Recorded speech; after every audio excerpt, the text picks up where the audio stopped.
It easily reaches temperatures of -10 degrees Celsius. Trust me, you don't want to stay inside for long. No kidding. Hey, there's no doorknob on the inside. Seems like a pretty glaring safety omission, if you ask me. Probably soundproof, too. And good luck getting a phone signal. Follow me, please. This is our grape crusher. The destemmed grapes are crushed into a thick pulp by a powerful rotating cylinder, making each grape quite impossible to ID. Have you heard any workplace accidents? What? Fall into the vat and get crushed to a pulp? You'd have to be a bona fide idiot. Waste of space, if you ask me. Follow me, please. Next on our tour is the fermentation atrium. In these spacious tanks, which could easily be able to contain a couple of hundred human bodies, the sugars in the wine are converted to alcohol. This is also where we squeeze the must into a fine juice using our grape presser. Fascinating. Come along. This is the facility's grape presser, where the freshly crushed pulp is pressed through a fine filter, leaving only the flesh and skins behind. Much more efficient than the ancient practice of grape stomping, but also less personal. So, this is what the little guy feels like.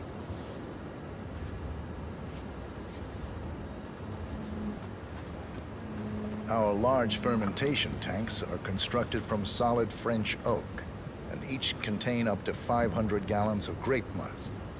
You don't want to fall in, but if you do, at least you'll die happy. Well, looks like an accident waiting to happen. Occupational hazard. Eh, Burnwood?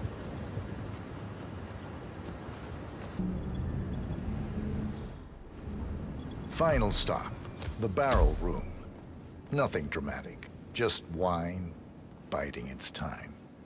The vault next door contains our most precious bottles, but the access doors are made from ballistic glass and can only be unlocked from the security room high above our heads. So, unless you're the Sparrow, don't get any ideas. Remarkable. Ah, here comes Mr. Yates now. Perfect timing. Ah, Miss Burnwood, is it not? Don Yates. Pleased to meet you. You come very highly recommended. As Chief of the Heralds, let me be the first to say welcome aboard. Why, thank you, Mr. Yates. Rest assured that I will be following your every lead very closely. Say, that reminds me. We're about to have a little Herald get-together up at the house. Just a modest toast to celebrate my forthcoming inauguration as Constant. You are, of course, most welcome to join us. I believe you shall make a fine Herald once the training wheels are off. I wouldn't miss it for the world. Capital. Right this way. Into the lion's den. Oh, almost forgot.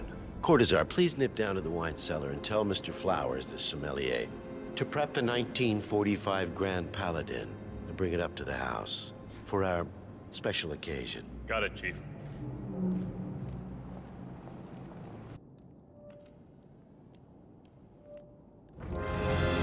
Flowers. Mr. Yates wants the 1945 Grand Paladin brought up to the house. Special occasion. What?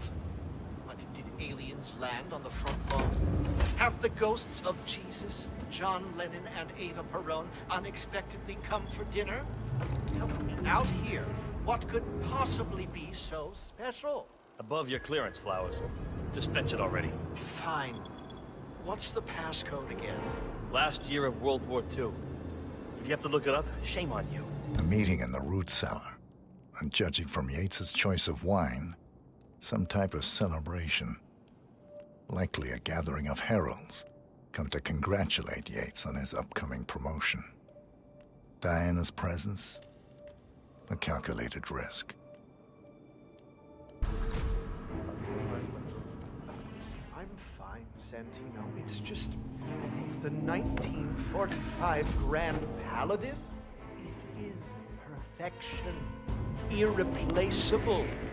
You don't drink the 1945 Grand Paladin any more than you would write a shopping list on the Mona Lisa. Ugh, men like Don Yates know the price of everything, but the value of nothing. I'm sorry about that. Say, what if we exchanged the labels? Served him a different wine? Ah, you are devious, Santino. But no. If Mr. Yates wishes to destroy something beautiful, I will not stand in his way. That is between him and his creator. How did he even get his hands on a bottle? I hear the last bottle was sold to Sheikh Omar Al-Ghazali for $600,000. Most expensive bottle ever sold. Ah, yes. A curious story. See, that bottle you refer to came from a case of 12, which were recovered from a sunken Carlisle shipping container that went down in the South China Sea during the final days of World War II. Well, of those 12, only 5 were raised intact. Al-Ghazali bought one under great media coverage, while the others simply disappeared, quietly obtained by some clandestine private collector. Until one of the bottles was donated to Mr. Yates by Byron Washington, CEO of the Pax Mundus Foundation, as a reward for winning a court case. Now, Byron's twin daughters were treasure hunters, so that explains how he managed to get first pick. But you see, I was here when the bottle arrived, and the crate it arrived in bore a curious logo. Something called the Ark Society. Intriguing. Do you know what it means? Well, not a clue. And now, we will never know. Don't get attached, Santino, for all fine things in life are transient.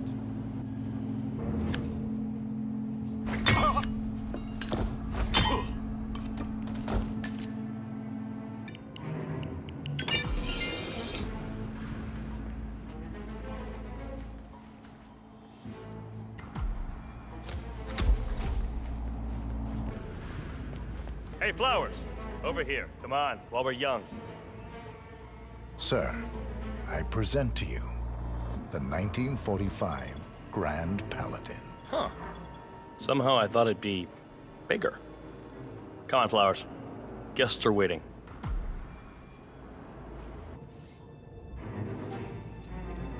Okay. You are good to go.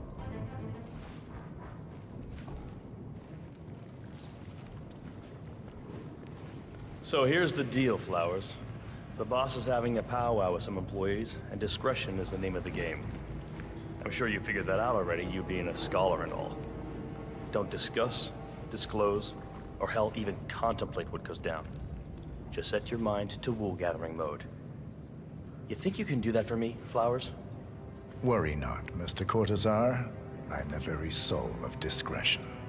Good man.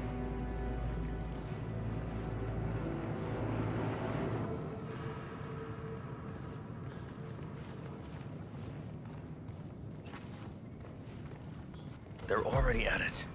Go on, place the wine on the table. I'll pour it. Decant. Pardon me, Your Majesty. I have always considered the heralds the unspoken heroes of Providence. The nervous system, effectively and reliably transmitting the decrees of the brain to the body and limbs of our great organization. And I am delighted that so many of you were able to join me today, despite your busy schedules, and celebrate my retirement from the world of law and imminent instatement as the third constant of Providence. Make no mistake, I have 2 formidable sets of shoes to fill, but I am athirst to pick up the mantle.